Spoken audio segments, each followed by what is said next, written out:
जो गंडक विभाग के एक महिला अधिकारी थी और जेई थे, कल यहाँ पर वो मौजूद थे और जो भी कार्य हो रहा था गलत डायरेक्शन में हो रहा था। जबकि मैं चीख के कहा कि आप लोग इंजीनियर हैं और किस प्रकार से वर्क कर रहे हैं, आपको ये पता होना चाहिए कि धार को मैं कैसे रोकूं। पुल में आप एक तरफा धार दे रहे हैं, जबकि 3 खंड में बना हुआ है। इसमें 3 खंड में बराबर पानी जाए तो ये पुल क्षतिग्रस्त नहीं हो सकता है। लेकिन उन लोग उस जगह काम कर रहे थे जहां तीव्र गति से धार उल्टा दिशा में मार रहा, वहाँ वो रोक रहे हैं, जबकि इस जगह से होना चाहिए। पूरा जो है पानी एक तरफा हो गया, फिर बीच के पिलर में अटैक किया, उस पानी ने बैठ गया। वो देखिए, आप दरार देख सकते हैं यहाँ पर कि सबसे कारण यही बना है कि ये धार एक तरफ होने का। तो ये कहीं ना कहीं सिस्टम का सबसे बड़ा गलती है। पहले हम ये कहना चाहेंगे, यदि ये पुल ध्वस्त हो जाता है तो मैं विधानसभा तक जाऊंगा। विधानसभा तक हम छोड़ेंगे नहीं, क्योंकि कमी वहाँ से आ रही है। जब आप कोई परियोजना बनाते हैं, किसी ठेकेदार को आप देते हैं, तो किस प्रकार से दे रहे हैं? क्या आपका कार्य सही हो रहा है? जिला अधिकारी आपका जाकर देख रहा है, या सीओ वीडियो देख रहे हैं, या तमाशा बना के जा रहे हैं, घूम के चले आ रहे हैं?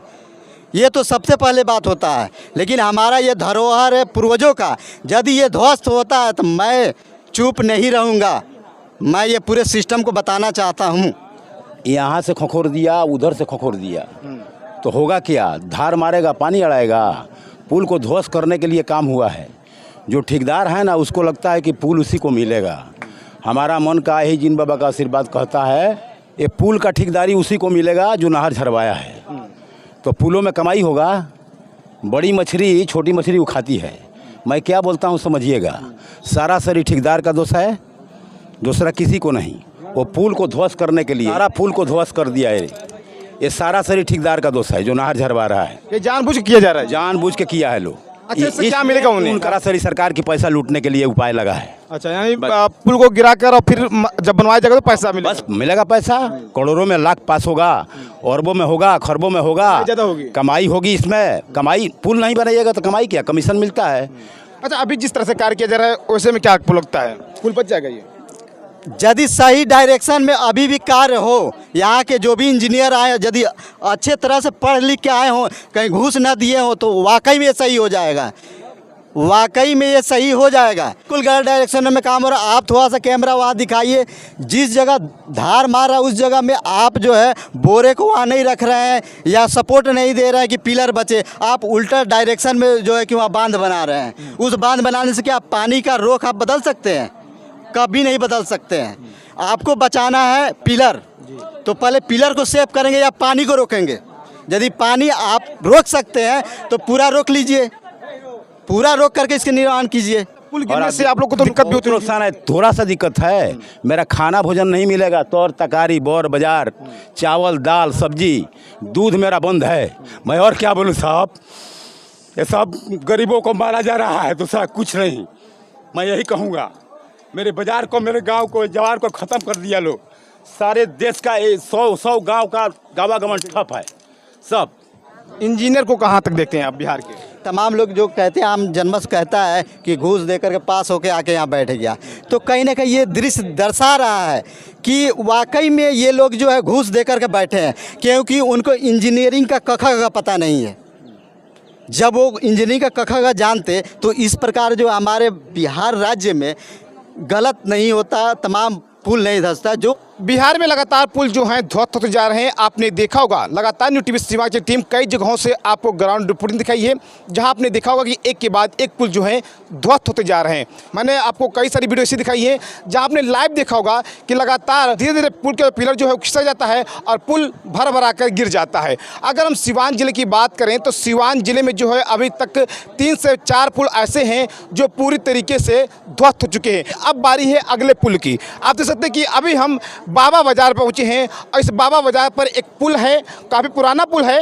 इस पुल में जो है दरारें आ चुकी हैं और ये पुल अब गिरने के कगार पर है। यहाँ पे काफ़ी सारे इंजीनियर पहुंचे हुए हैं, मजदूर जो है यहाँ पे काम में लगे हुए हैं। लेकिन क्या लगता है आपको कि जिस तरह से इंजीनियर के द्वारा ये कार्य करवाया जा रहा है, क्या ऐसे में पुल को जो है बचाया जा सकता है? ये आप लोग कमेंट करके जरूर बताइएगा। आप देख रहे हैं कि यहाँ पे काफ़ी तादाद में लोग पहुँचे हुए हैं, लेकिन यहाँ के जो स्थानीय लोग हैं वो साफ तौर पे आरोप लगा रहे हैं कि वो जो काम करवा रहे हैं वो गलत तरीके से करवा रहे हैं।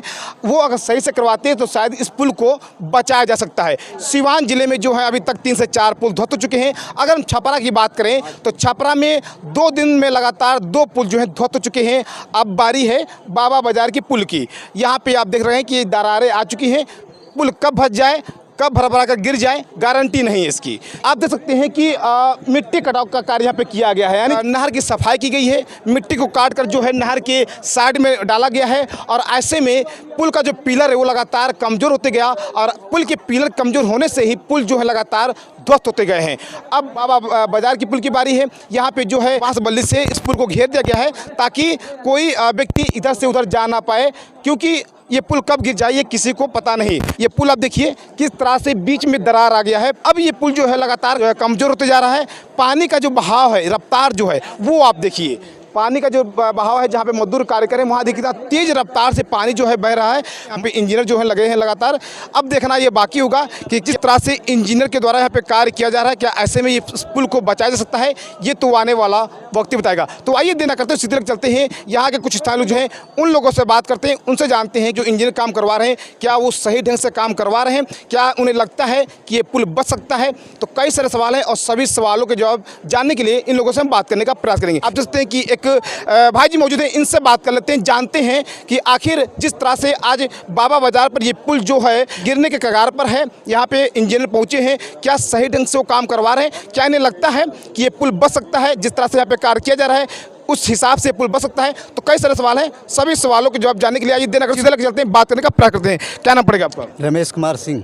रमेश कुमार सिंह, घर कहाँ हुआ आपका? जुआफर हुआ जी। सबसे पहले आपके सीवान टीवी चैनल के माध्यम से सारे दर्शकों और अधिकारियों को अवगत कराना चाहेंगे कि ये पुल जो है 1927 में रामा इमृत भगत सेतु के नाम से ये पुल निर्माण किया गया था। इस पुल के निर्माण करने में 3 वर्ष लगा था, जो कि 1930 में संपूर्ण हुआ।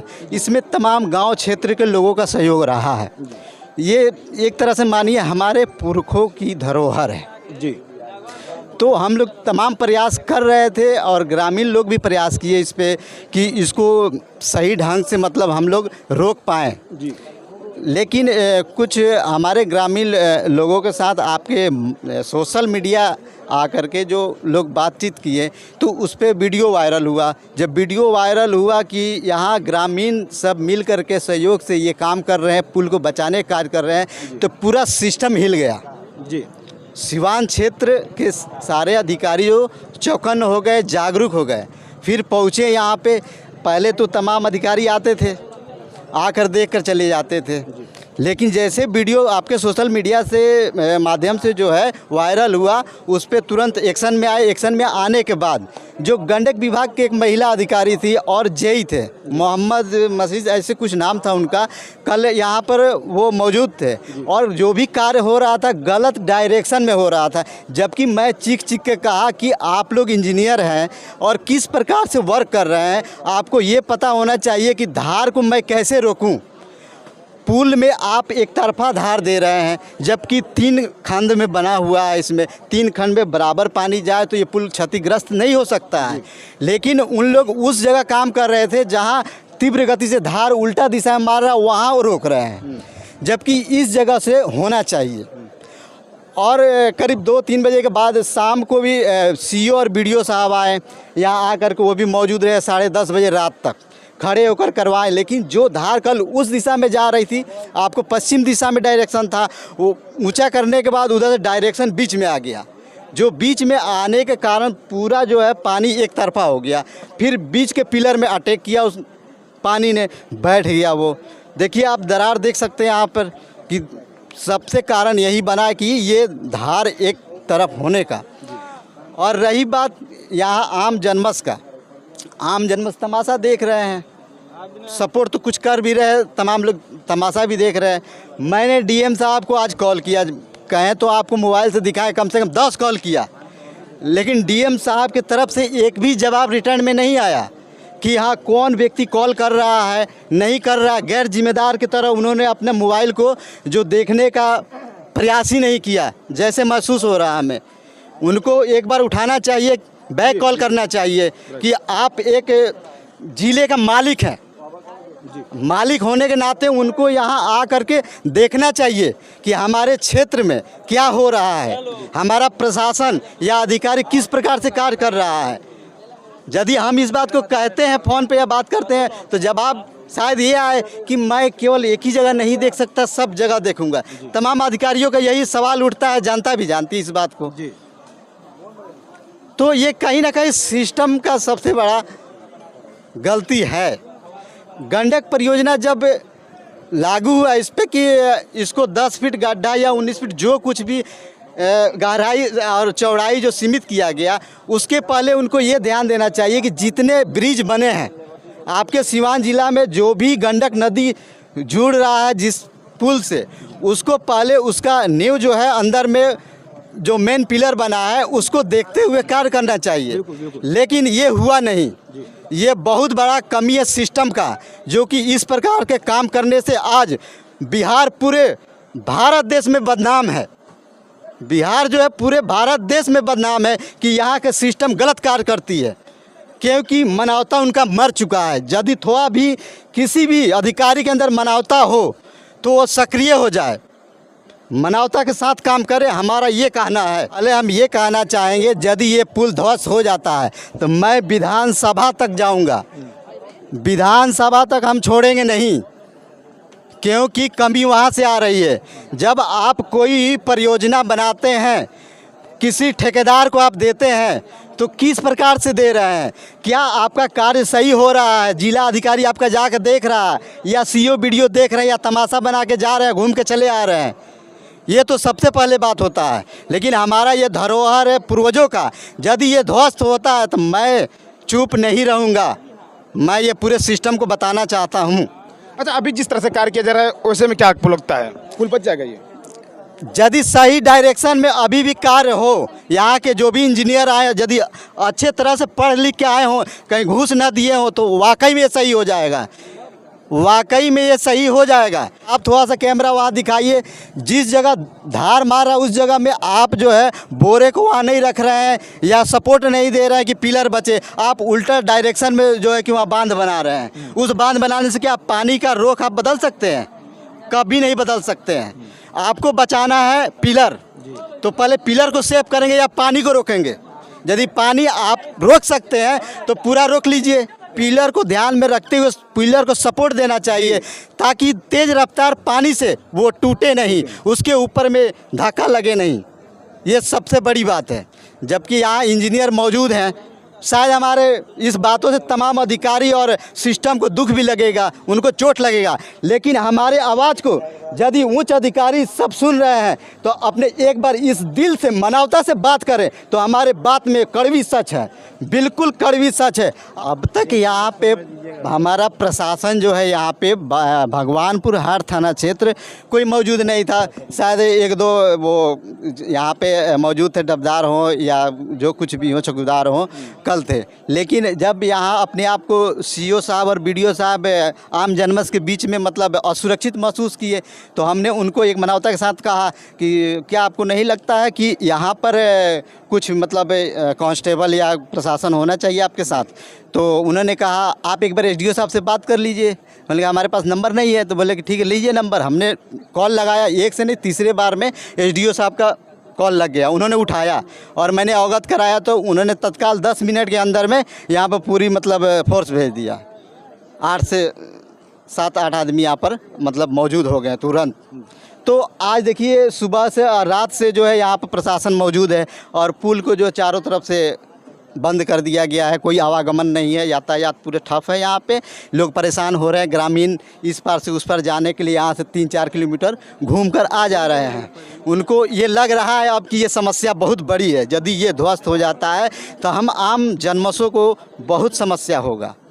तो सुबह में हम आए यहाँ पे, तो यहाँ जो है जो भी यहाँ पे प्रशासन खड़े थे, तो हम लोग कहे कि जाकर उधर देखते हैं, इसको बचाने का प्रयास करते हैं। तो उन्होंने रोक दिया कि बड़े बाबू जो है थाना अध्यक्ष महोदय भगवानपुर हाट का जो है उनका आदेश है कि आप नहीं जा सकते हैं, आप बात कर लीजिए फ़ोन पर। मैंने कॉल लगाया 4-5 और स्विच ऑफ आया।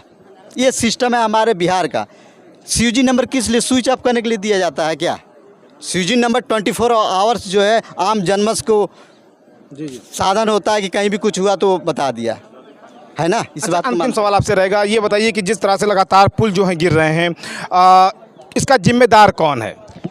देखिए, इसका जिम्मेदार गंडक नदी के जो खुदाई करने वाला ठेकेदार हैं, उसके ऊपर बैठे जो अधिकारी हैं, जो नरादत है, बिल्कुल सिस्टम पे बैठे, वो कुछ देखना नहीं चाहते, देखकर अनदेखा भी करना चाहते। स्वयं वो जिम्मेदार 100% है।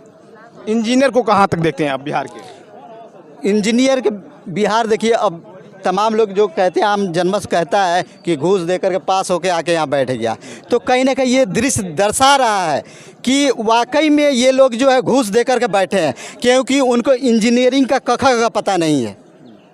जब वो इंजीनियरिंग का कखा का जानते तो इस प्रकार जो हमारे बिहार राज्य में गलत नहीं होता, तमाम पुल नहीं धंसता। जो आपका वो बाकरा नदी है, भैंसा लोथन में है, जो 8 करोड़ का प्रोजेक्ट था, जहाँ और भी फंड लगने का ज़रूरत था, वहाँ जनता ने कहा कि इसमें और भी ज़रूरत, जो कि 18 जून को ध्वस्त हो गया। मतलब 8 करोड़ रुपया जो है यूँ चुटकियों में ध्वस्त हो गया। अब बताइए ये क्या सिस्टम है? तो आप देख रहे हैं कि लोग जो है काफ़ी आक्रोश में हैं। चलिए एक और चाचा जी मौजूद, इनसे बात करते हैं। सर हम सच बोलते हैं, झूठ नहीं। सारा सर इंजीनियर का दोष है, जो ठेकेदार झरवाया है उसको 100 गज दूरी वहाँ से झरवाना चाहिए, उधर छोड़ देना चाहिए 100 गज। यहाँ से खोखोर दिया, उधर से खोखोर दिया, तो होगा क्या? धार मारेगा, पानी अड़ाएगा। पुल को ध्वस्त करने के लिए काम हुआ है। जो ठेकेदार है ना, उसको लगता है कि पुल उसी को मिलेगा। हमारा मन का ही जिन बाबा का आशीर्वाद कहता है, हम नहीं बोलते हैं, कोई बोलता होगा।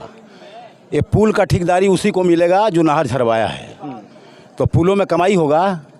बड़ी मछली छोटी मछली को खाती है। मैं क्या बोलता हूँ समझिएगा। सारा सरी ठेकेदार का दोष है, दूसरा किसी को नहीं। वो पुल को ध्वस्त करने के लिए, एक पुल नहीं, महुआरी पुल, पटेढ़ी पुल, गरौली पुल, रुकिए, बाबा बाजार जुआफड़ का पुल, मंदिर पर जाइए, वहाँ मंदिर का पुल, निमाइतनिया का पुल, शहाजितपुर, सारा पुल को ध्वस्त कर दिया है। ये सारा सरी ठेकेदार का दोष है जो नहर झरवा रहा है। ये जानबूझ के किया जा रहा है? जानबूझ के किया है लोग। अच्छा, इससे क्या मिलेगा उन्हें? उनका मंत्री है, उनका प्रशासन है, प्रशासन नहीं, प्रशासन तो मेरे लगे हैं, उनका मंत्री हैं दिल्ली में, वो डाक ठेका लेते हैं, यही काम सब होता है। ये सारा सरी सरकार की पैसा लूटने के लिए उपाय लगा है। अच्छा, यानी पुल को गिराकर और फिर जब बनवाया जाएगा तो पैसा मिलेगा? बस मिलेगा पैसा, करोड़ों में लाख पास होगा, अरबों में होगा, खरबों में होगा, ज़्यादा होगी, कमाई होगी इसमें। कमाई, पुल नहीं बनाइएगा तो कमाई क्या? कमीशन मिलता है, तो हमें मुंह को छापना होगा हर अफसर को। अच्छा, पुल गिरने से आप लोग को दिक्कत भी होती है? नुकसान है, थोड़ा सा दिक्कत है। मेरा खाना भोजन नहीं मिलेगा, तौर तकारी, बौर बाजार, चावल दाल सब्जी, दूध मेरा बंद है। मैं और क्या बोलूँ साहब, ये सब गरीबों को मारा जा रहा है, दूसरा कुछ नहीं। मैं यही कहूँगा, मेरे बाज़ार को, मेरे गांव को, जवार को ख़त्म कर दिया लोग। सारे देश का 100 गांव का गावागमन ठप है सब। बस कुछ नहीं बोलना चाहते हैं। 100 गज दूरी सारी दोष है। 100 गज दूरी उधर से झाड़ना चाहिए, 100 गज दूरी उधर। समतल में पानी जाता, पुल पर कोई रेप नहीं लगता, मैं जानता। तो आप देख सकते हैं कि चाचा जी की आंखों में आंसू आ गए, क्योंकि ये चाचा जी जो है लगातार दूध बेचते हैं, गांव-गांव में जाकर दूध बेचते हैं। 2 रुपये जो मिलता है तो अपने घर का खर्चा चलाते हैं। इसी रास्ते से जो है वो दूसरे गांव में जाते हैं, वहां जाकर दूध बेचते हैं, तब उन्हें 2 रुपया मिलता है। लेकिन जिस तरह से देखा जा रहा है लगातार यहाँ पे पुल जो है ध्वस्त होते जा रहे हैं, पुल जो है गिरते जा रहे हैं। ऐसे में लोगों का आवागमन भी जो है बंद हो चुका है और लोगों को काफ़ी कठिनाइयों का सामना करना पड़ा है। लोगों को जो है लगभग 6-7 किलोमीटर दूर से घूमना पड़ा है, तब जाकर वो अपने जहां जाना होता है वहां पहुंच पाते हैं। यानी कहीं ना कहीं देखा जाए तो इस पुल के बंद होने से काफ़ी लोगों को नुकसान भी है। लेकिन जिस तरह से देखा जा रहा है कि बिहार में जो पुल हैं वो लगातार ध्वस्त हो जा रहे हैं। एक के बाद एक पुल जो है लगातार गिरते जा रहे हैं, इसका जिम्मेदार है कौन? ये आप लोग कमेंट करके जरूर बताइएगा कि आखिर जिस तरह से ये पुल गिर रहे हैं, सबसे बड़ा जिम्मेदार कौन है इसका? क्योंकि लोग जो है यहाँ पे इंजीनियर, ठेकेदार और अधिकारियों पर जो है आरोप लगा रहे हैं। आप देख सकते हैं कि अभी हम बाबा बाजार पहुंचे हैं और इस बाबा बाजार पर एक पुल है, काफ़ी पुराना पुल है। इस पुल में जो है दरारें आ चुकी हैं और ये पुल अब गिरने के कगार पर है।